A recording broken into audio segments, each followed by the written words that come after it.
Hello, welcome back to the channel. Today we are looking at a news development that's making waves in Soweto. Several members of Operation Dudula have been nabbed.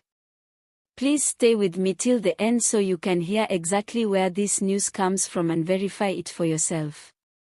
Operation Dudula is a controversial movement that's been in the headlines quite a lot over the past few years. They are known for their hardline stance against undocumented foreign nationals, often organizing marches, raids, and so-called cleanup operations in various communities. Their supporters say they are standing up for South African citizens, especially those who feel pushed out of the job market and left behind by the system. But their critics see them as taking the law into their own hands and targeting vulnerable groups in ways that can escalate tensions.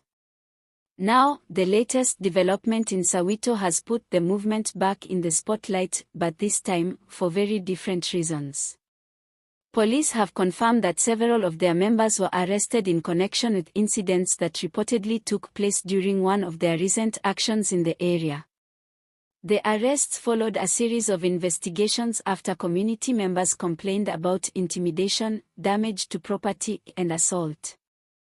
According to the police, these arrests were carried out in the early hours of the morning as part of a planned operation.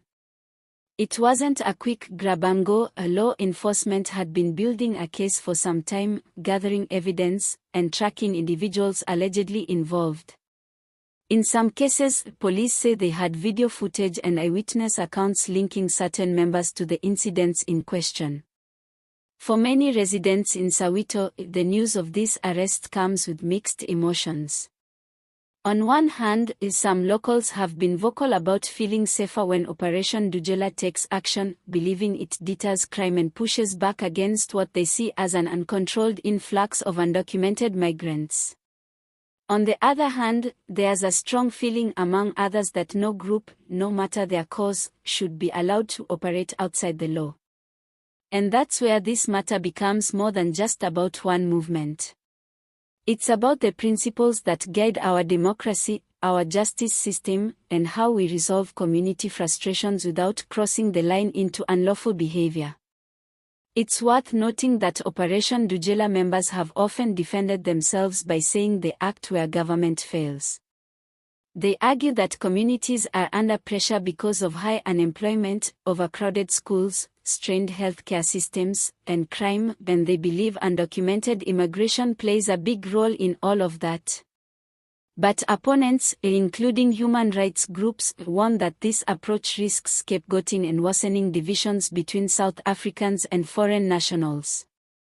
This arrest also raises questions about how the authorities balance freedom of expression and assembly with public safety.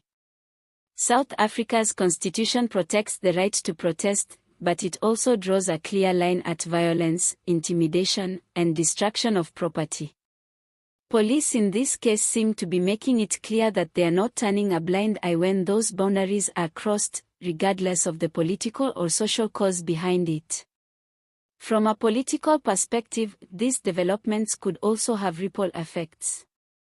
Operation Dudula has managed to gather a substantial base of support, and this could either galvanize their supporters even more, framing the arrest as an attack on their cause, or it could weaken their standing if more evidence emerges to suggest a pattern of criminal activity within their ranks. For now, the arrested members are expected to appear in court soon, where the charges will be laid out in full.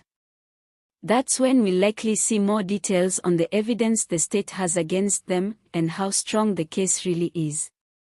Until then, the court of public opinion is already buzzing, with heated debates playing out both on the streets and online. This situation is more than just a headline. It's part of a bigger conversation about community safety, the role of activism, and where the line is drawn between protecting your neighborhood and breaking the law. It also forces us to ask tough questions about whether movements like Operation Dudula are filling a gap left by government, or if they are creating new problems in the process.